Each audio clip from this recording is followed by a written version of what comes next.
ওরে বাবা রে, আমাকে বাঁচাও, আমাকে বাঁচাও, কুকুরটা আমাকে তাড়া করলো।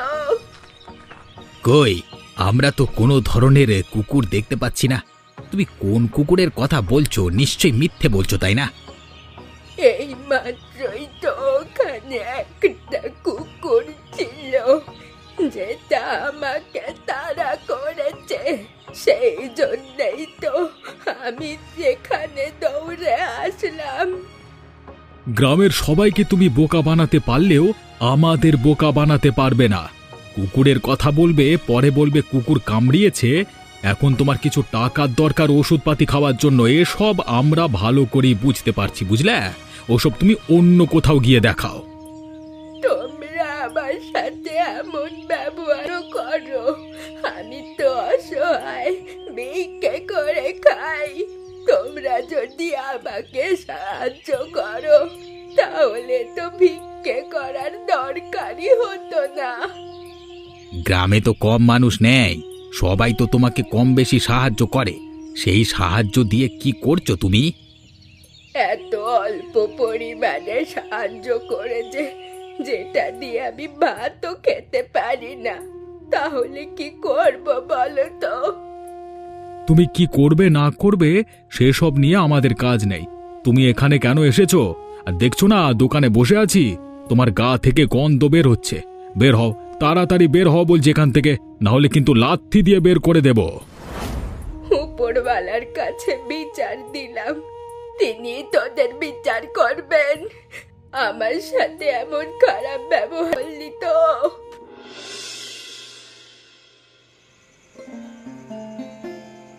তোমাকে এত করে বলেছি যে কোনো একটা কাজ করো, কোনো কথাই তো আমার শোনো না।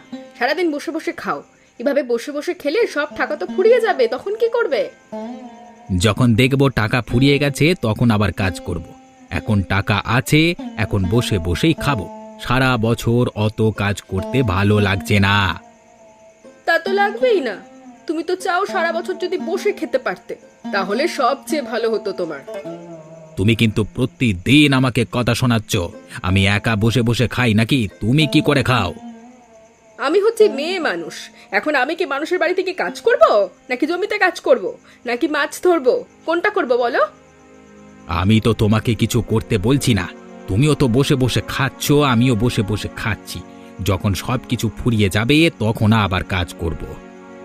তোমার যেটা ইচ্ছে তুমি তাই করো, কদিন পরে তো ভিক্ষা করতে নামা লাগবে। ভালো কথা, তোমাকে তো একটা কথা বলতে ভুলে গেছি। ভিক্ষের কথা মনে করলে সেই জন্যই মনে পড়লো, বুঝলে? কি এমন কথা যেটা করতে ভুলে গেছো, বলো তো শুনি।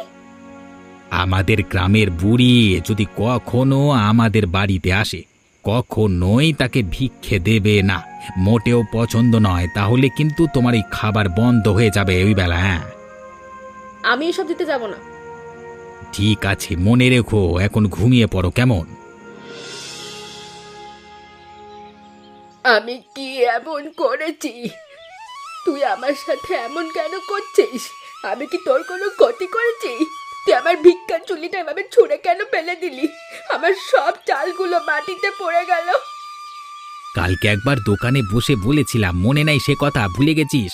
তখন তো অভিশাপ দিয়েছিলিস। এখন আবার আমার বাড়িতে আসলি কেন? ও আচ্ছা, তুই সেই মানুষ, তাই না? আমি তো বুঝতে পারিনি। যদি জানতাম তুই সেই মানুষ, তাহলে এই বাড়িতে ভিক্ষা করতে আসতাম না। ভিক্ষে কর। এখন বুঝি চোখেও কম দেখছিস? চোখের কথা বলেও কি মানুষের থেকে টাকা হাতিয়ে নিচ্ছিস নাকি? আমাকে যে তুই এত কথা শোনাচ্ছিস, একদিন সব কথা আমি তোকে ফিরিয়ে দেব, মনে রাখিস। কি গো, বুড়ি কি কথা বলছে? এই ভিক্ষুক বুড়ি কিনা আমাকে সব কথা ফিরিয়ে দেবে? এই বুড়ি, তুমি আমার স্বামীর সাথে এখানে বসে ঝামেলা করো না তো, তোমাকে ভিক্ষে দিতে পারবো না। তাড়াতাড়ি যাও এখান থেকে, মেজাজ খারাপ করো না, এমনিতেই মন মেজাজ ভালো নেই। আচ্ছা ঠিক আছে, আমি চলে যাচ্ছি, কিন্তু তোরা এর ফল পাবি, মনে রাখিস। আমি তোদের অভিশাপ দিলাম। অভিশাপ ছাড়া কিছুই তো আর করতে পারে না। যাও যাও, এখান থেকে বের হও। কি গো বুড়িমা, কি অবস্থা তোমার? আজকাল তোমাকে দেখতেই পাই না। আজকাল তেমন ভালো অবস্থা যাচ্ছে না। গ্রামের সবাই আমায় অপমান করে, কেউ ভিক্ষে দিতে চায় না, সবাই নানান খারাপ কথা বলে। গ্রামের কেউ ভিক্ষে না দিতে চাইলে না দিক, তুমি আমাদের এখানে আসবে। গ্রামের সবার থেকে যে পরিমাণ ভিক্ষে পাও সেটা তো আমি নিজেই দিয়ে দিই। এর জন্যই তো তোমাদের এখানে আসি না। আসতে আমার লজ্জা লাগে। প্রতিদিন এক বাড়িতে ভিক্ষে করতে কেমন যেন লাগে। এটা তুমি কি বলছো বুড়িমা? আমরা তো তোমাকে ভিক্ষে হিসেবে দিই না, তোমাকে সাহায্য করার জন্য দিই। এটা আমি বুঝতে পারি, কিন্তু সেটাই আমার বিবেকে বাধে। প্রতিদিন এত এত সাহায্য নিতে আমার আর ভালো লাগে না। কি করব, শেষ পর্যন্ত এখানে আসতে হলো। কেউ সাহায্য করে না, ভিক্ষেও দেয় না। না খেয়ে তো আর থাকতে পারি না, বুড়ো হয়ে গেছি। গিন্নি, যাও যাও, বুড়িকে এনে কিছু চাল দিয়ে দাও, যেন সেগুলো 3-4 দিন খেতে পারে। বুড়িকে আজকে আর চাল নয়, একটা মোটা অঙ্কের টাকা দিয়ে সাহায্য করো। বুড়ি এই টাকা দিয়ে এখন থেকে ভিক্ষে ছেড়ে নিজে কিছু একটা করার চেষ্টা করো, বুঝলে? ভিক্ষে করলে তো মানুষ খারাপ বলে। তাহলে তো ভালোই হয়, আমিও ভিক্ষে করতে চাই না। আচ্ছা ঠিক আছে, তাহলে তাই হোক, সেটাই করি।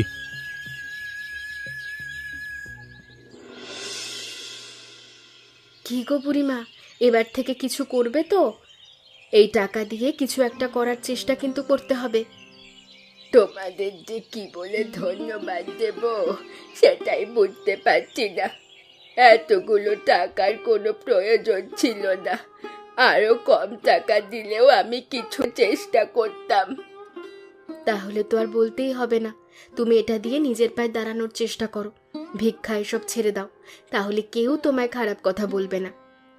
তোমাদেরকে অনেক ধন্যবাদ, আমি তাহলে যাই। আচ্ছা ঠিক আছে, তাহলে যাও। তবে হ্যাঁ, যেভাবে বলেছি সেটাই করবে, কিন্তু যদি লোকসান হয় সেটাও আমাকে বলবে। গিন্নি, তুমি যে আজকে আমাকে একটা বুদ্ধি দিয়েছো, বুদ্ধিটা খুবই দারুণ ছিল, আমার ভালো লেগেছে, সেই জন্যই টাকাগুলো দিলাম। তুমি তো সব সময় সবাইকে সাহায্য করো। গ্রামের যে ছেলেগুলো বেকার হয়ে আছে ওদেরকেও টাকা দাও। তোমার এই পন্থা সবচেয়ে ভালো। টাকা যদি কেউ নষ্ট করে সে আর লজ্জায় টাকা চাইতে আসবে না। তাহলে একটা বুদ্ধি করলে কেমন হয়? আমি সবাইকে আয়োজন করে টাকা দিয়ে দিই কিছু একটা করবার জন্য, দেখি কে কি করতে পারে গ্রামের। সেটা করলে তো সবচেয়ে ভালো হয়। আচ্ছা ঠিক আছে, তাহলে আজকে সবাইকে বলে দিচ্ছি, কালকে একটা সভা ডাকি, কেমন? কি গো বাবু, কিছুই তো বলছেন না। আমরা সবাই কখন থেকে এসে বসে আছি, আপনি তো চুপ করে আছেন। কি গো লালটু, তোমার বেশি তাড়া আছে নাকি? শুনেছি তুমি বেকার ঘুরে বেড়াচ্ছ, কোনো কাজবাজ করছো না। এত তাড়া কিসের তোমার? একটু বসো, বাড়িতে গিয়ে কি করবে, ঘুমাবে নাকি? তেমন কিছু না, এক জায়গায় অনেকক্ষণ বসতেও তো অলসতা ধরে। আচ্ছা, এক জায়গায় অনেকক্ষণ অপেক্ষা করতে বসে থাকতে অলসতা ধরে। বাড়িতে যে দিনের পর দিন বসে আছো, বসে বসে খাচ্ছ, তাতে অলসতা ধরছে না? যাই হোক, ওর কথা বাদ দিন বাবু, কি জন্য ডেকেছেন সেটা বলুন। আজকে তোমাদের সবাইকে একটা বিশেষ কারণে এখানে ডেকেছি। আমি সিদ্ধান্ত নিয়েছি তোমাদের আর কাউকে আমি সাহায্য করব না। এটা কি বলছেন বাবু? আমরা কি করেছি কি আমাদের সাহায্য করবেন না কেন? সাহায্য করলে তোমরা বসে বসে খাও, কোনো কাজ বাজ করো না। তাই সিদ্ধান্ত নিয়েছি একসাথে এবার তোমাদের সাহায্য করব। আজকে টাকা নিয়ে এসেছি, সবাইকে আমি কিছু পরিমাণে টাকা দেব, সেই টাকা কি কাজে লাগাই দেখব। আমরা তো ভয় পেয়ে গেছিলাম বাবু। হ্যাঁ, ভয় পেতে হবে না, সবাই টাকা নিয়ে যাও, দেখব কে কি করে। আজকে লক্ষ্মীনাথ বাবুর কথা শুনে আমি আসলে প্রথমে খুবই ভয় পেয়েছিলাম। তিনি কিনা আমাদের সাহায্য করা বন্ধ করে দেন, তাহলে তো বসে বসে খেতে পারবো না। লক্ষ্মীনাথ বাবু খুবই ভালো মানুষ, তার মতো একজন মানুষ আছে বলেই আমরা এত শান্তিতে দিন কাটাতে পারছি শুয়ে বসে থেকে। লক্ষ্মীনাথ বাবু তো বললেন এই টাকা নিয়ে কিছু একটা করবার জন্য। কিছুদিন পর তিনি সবটা ঘুরে দেখবেন, এই টাকা তো এখন খরচ করতে পারবো না, কি করা যায় বলো তো? এই টাকা তো আমি সব খরচ করেই ফেলবো, কিছু টাকা রাখবো, সেসব দিয়ে কিছু একটা করবার চেষ্টা করব। লক্ষ্মীনাথ বাবু যদি জেনে যায় তাহলে অবস্থা খারাপ হয়ে যাবে। লক্ষ্মীনাথ বাবু কিছুই জানবেন না। আমি তো লাউয়ের বীজ কিনব, তারপর লাউ চাষ করব, সেখানে খুবই অল্প পরিমাণে টাকা খরচ হবে। তুই তো একটা ভালো বুদ্ধি দিয়েছিস অমিত, তাহলে আমিও এটাই করব। আমি যে তোকে এত একটা ভালো বুদ্ধি দিলাম, আমাকে একটা ধন্যবাদ দিতেও তো পারিস, না হলে কিছু টাকা দে। এসেছে টাকা নিতে, টাকা তোর পিঠে দেব সালা। তুই তো বন্ধু নামের কলঙ্ক। হ্যাঁ, যা যা, তোর থেকে টাকা নিলাম না, তোকে ভিক্ষে দিলাম, যা। হ্যাঁ, তুমি আমার কথার কোনো ধরনই শুনছো না। এখানে কোন হিসেবে তুমি লাউয়ের চারা লাগাচ্ছ সেটা তো আমি নিজেও বুঝতে পারছি না। এখানে লাউ গাছের কিচ্ছু হবে না। তোমার চাইতে আমার মাথায় ভালো বুদ্ধি আছে, তোমার মাথায় তো গোবর ভরা। তুমি শুধু শুধু বক বক করো না তো, আমি যেটা করি সেটা শুধু তুমি দেখো। তোমার কাছে তো ভালো কথা বললেও তার দাম থাকে না। লক্ষ্মীকান্ত বাবু এতগুলো টাকা দিল, তা দিয়ে তুমি কি করলে বলো? কিছু লাউয়ের বীজ কিনে আনলে সেগুলো লাগাচ্ছ, পুরো টাকা দিয়ে তো অনেক কিছুই করা যেত। আমি এত কষ্ট করতে পারবো না। তোমাকে এই লাউয়ের চারাগুলো লাগিয়ে দিয়েছি, এগুলোর ভালো যত্ন নেবে তাহলেই হবে। লক্ষ্মীনাথ বাবুকে শুধু দেখাতে পারলেই হবে যে আমি কিছু করবার চেষ্টা করেছি। এই জায়গাটা তো এমনিতেই লবণাক্ত, তারপর নদীর পানি, এর মধ্যে লাউ গাছগুলো পচে যদি মরে যায় তারপর তো ভোলা যায় না, কখন আবার বন্যা টন্যা চলে আসে। আমি যত ধরনের কাজ করতে চাই তার মধ্যে তুমি এসে বাধা ঢুকিয়ে দাও, না হলে কোনোভাবে বাধা দাও। তোমার এই অভ্যেস ঠিক হবে না কোনোদিন। তোমার সাথে কথা বলাই আমার অন্যায় হয়েছে, সবচেয়ে বড় অন্যায় তোমার সাথে কাজ করতে আসা। আমি যাই, তোমার কাজ তুমি করো, আর আমাকে একবারও ডাকবে না বলে দিলাম। আমাকে অলস বলে এখন নিজে কাজ করবার জন্য চলে যাচ্ছে পালিয়ে, সেটা আর বলতে পারছে না। যাও যাও, আমি একাই করে নেব। তোমার কাজ তুমি করো।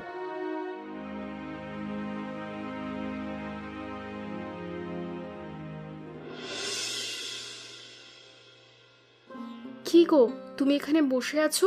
তোমাকে তো আমি গতকালই বললাম সবার বাড়ি থেকে একটু খোঁজ খবর নাও, সবার কি অবস্থা সেটা দেখো। দেখতে দেখতে অনেকটা দিন পার হয়ে গেল, তাই না? এখন তো অবশ্যই যাওয়া দরকার, দেখি কে কি করেছে, কার কতটা উন্নতি হয়েছে। এবার বুঝতে পারবে কে আসল কাজ করতে চায় আর কে কাজে ফাঁকি দেয়। তুমি যে টাকা দিয়েছো সেই টাকা দিয়ে কারোর যদি লোকসান হয় তারপরও বড় কিছু একটা করতে পারতো। ওরা যদি এবারও আমার টাকা দিয়ে কিছু না করে, তাহলে আমি বুঝবো ওরা হচ্ছে সবচেয়ে অলস মানুষ, ওদের আর কখনো সাহায্য করব না। টাকা দিয়ে মাথায় তুলে ফেলেছি সবগুলোকে। তোমাকে নিয়ে অনেক লোক অনেক বাজে কথা বলে, তুমি নাকি গ্রামটাকে ধ্বংস করে দিচ্ছ মানুষকে সাহায্য করে। মানুষ তো আর খারাপ বলে না, এভাবে যদি টাকা বিলিয়ে বেড়াই তাহলে তো মানুষ অলস হবেই। আমাদের তো সামনে পিছনে কেউই নেই, সেজন্য সব টাকা তুমি সবাইকে দাও, সাহায্য করো। তুমি আবারও কথা তুললে। তুমি আমার জন্য আছো, আমি তোমার জন্য আছি, আর কাউকে দরকার নেই। আমরা সাহায্য করি, বাঁচব, তবে অলসদেরও সাহায্য করব না, এবারই শেষ। আচ্ছা ঠিক আছে, তাহলে তুমি গিয়ে একটু দেখো, সবার বাড়িতে খোঁজ নাও। তেমন একটা লাউ তো ধরেনি, গাছগুলোও তো তেমন একটা শক্ত দেখছি না, এই অবস্থা কেন? আমি ঠিকঠাক ভাবেই যত্ন নিয়েছিলাম, কিন্তু কেমন করে যে কি হয়ে গেল সেটাই বুঝতে পারছি না বাবু। তবে আপনি দেখেন, লাউ কিন্তু আমার গাছে হয়েছে, আমি কিন্তু একটা কিছু করবার চেষ্টা করছি। তুমি যদি গাছগুলোর গোড়ায় একটু সার দিতে, সাথে যদি আরও কয়েকটা গাছ এনে লাগাতে কিছু গাছ মরে যাওয়ায়, তাহলে তোমার আরও ভালো ফলন আসতো। টাকার কমতি ছিল, সেই জন্য সব কাজ করতে পারিনি। ও আচ্ছা, আরো অনেক কিছু কাজ করেছো তাই না? সেক্ষেত্রেও তো তোমার টাকা গেছে, আর কি কি করেছো সেগুলো আমাকে ঘুরিয়ে ঘুরিয়ে দেখাও তো। আপনি আশা করছেন আরো কিছু করেছে, এটা যে করেছে সেটাই তো অনেক। কি বলছো মধু? কিরে লালটু, কি বলছে তোর বউ? শুধুমাত্র এই লাউয়ের জায়গাটুকু করেছিস, আর কিছু করতে পারিসনি ওই টাকা দিয়ে? বাবু, টাকা তো সব ফুরিয়ে গেছে, সেই জন্য করতে পারিনি। এত অল্প টাকা দিয়ে এত কিছু করা যায় না, কি বলুন আপনি? কি বলছিস কি তুই? এত অল্প টাকা? আমি তোদের সবাইকে একই পরিমাণ টাকা দিয়েছি। এত টাকা দিয়েছিলাম যা দিয়ে তোরা 3 মাস বসে বসে খেতে পারতিস। সেটাই তো করেছে, একদিনের টাকা দিয়ে লাউয়ের বীজ কিনে এনেছে, বাকি 3 মাস ধরে তো বসে বসেই খাচ্ছে। সেটাই তো হচ্ছে। আপনি যা টাকা দিয়েছেন তা তো ভালোভাবেই ব্যয় করেছে। তুমি কিন্তু বেশি কথা বলছো। বউ হয়ে বেশি কথা বলতে হয় না, চুপ করে থাকো, আমার বিরুদ্ধে কথা বলো না। লালটু, তোর সাহস তো বড় বেড়ে গেছে। আমার সামনে তোর বউকে ধমকাচ্ছিস। তেমন কিছু না, ভুল হয়ে গেছে বাবু, মাফ করবেন। আচ্ছা ঠিক আছে, থাক। তাহলে আমি আরো ঘুরে ঘুরে দেখি বাকিরা কি করেছে। আমি তো পথে আসতে আসতে অবাক হয়ে গেলাম। বলি, তুমি এসব কি করছো? কি হয়েছে বাবু? আমি তো আমার সর্বোচ্চটা দিয়ে কিছু করার চেষ্টা করেছি, আপনার ভালো লাগেনি?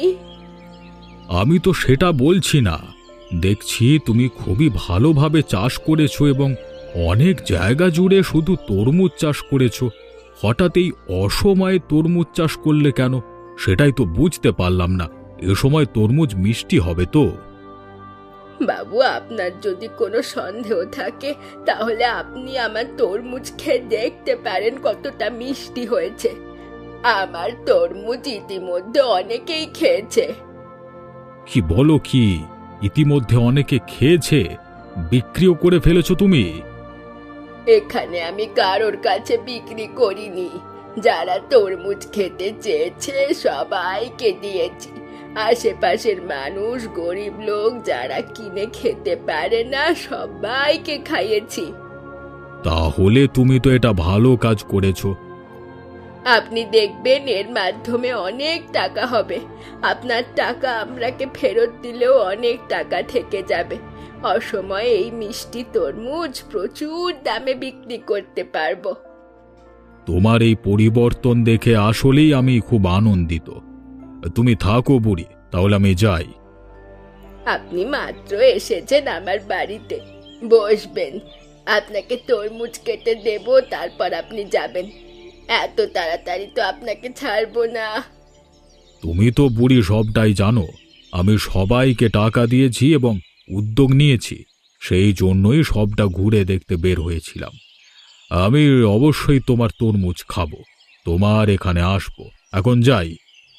আচ্ছা ঠিক আছে, এখন যান, মনে করে আসবেন।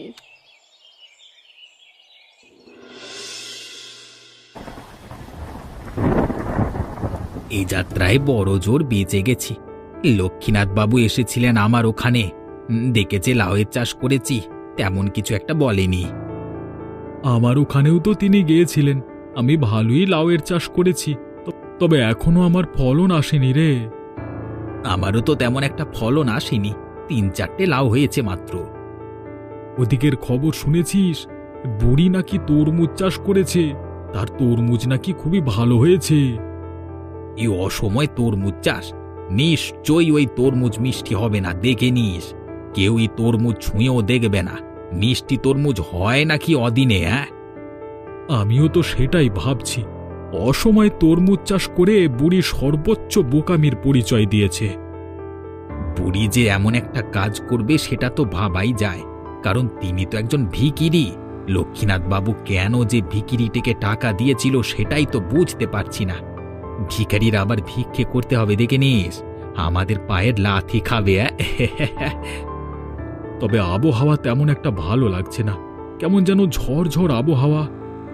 সেটাই তো খেয়াল করছি, বন্যাও আসতে পারে। প্রায় শীত চলে এসেছে, বর্ষার শেষ সময়টা একটা ঝড় হয়, এটা মনে হয় সেটাই। আপনি যদি আমাদের সাহায্য না করেন তাহলে আমরা একদম শেষ হয়ে যাব বাবু। কেন? কিছুদিন আগেই তো তোমাদের সবাইকে টাকা দেওয়া হয়েছিল। নিজেরা কিছু করার জন্য তোমরা কিছু করতে পারোনি? আমরা তো লাউয়ের চারা রোপণ করেছিলাম, সেখানে কিছু ফলন হয়েছিল, বন্যার নোনা পানিতে সমস্ত গাছ মরে গেছে, সমস্ত ফসল পচে যাবে। তোমাদের তো এত অল্প টাকা দেওয়া হয়নি, অনেক টাকা দেওয়া হয়েছিল। সেসব দিয়ে ভালো কিছু করতে পারতে। আমরা তো কিছুই করতে পারিনি। এখন আমাদের সাহায্য করুন, কিভাবে চলবে আমরা বলুন। আমার অবস্থা দেখতে পাচ্ছ, আমার বাড়িঘর ভেঙে গেছে, সমস্ত ব্যবসা লোকসান হচ্ছে। আমি কাউকে কোনো ধরনের সাহায্য সহযোগিতা করতে পারবো না এখন আর। বাবু, তাহলে আমরা মারা পড়বো না খেয়ে? বাবু, আমি গ্রামের সবাইকে সাহায্য করতে চাই। এই ভিখিরি পাগল হয়ে গেছে নাকি রে? এখন আর আমি ভিখিরি নই, ভিক্ষাও করি না। বাবু, আমি যে অসময় মিষ্টি তরমুজের চাষ করেছিলাম, ঝড়ে তার কোনো ক্ষতি হয়নি। সামান্য একটু পানি উঠেছিল, তাতে আমার তরমুজগুলো ভেসেছিল। বাজারে তরমুজের চাহিদা সবচেয়ে বেশি। শহরে পাঠাতে পারলে অনেক টাকা পাবো, যা দিয়ে পুরো গ্রামবাসীকে সাহায্য করা যাবে। দেখো, বুড়িমাকে দেখে কিছু শেখো। বুড়িমা, এতদিন আমরা তোমাকে খারাপ কথা বলেছি গো, আমাদের ক্ষমা করে দাও। এসব কথা পরে হবে, আগে সবাইকে সাহায্য করার ব্যবস্থা করুন বাবু।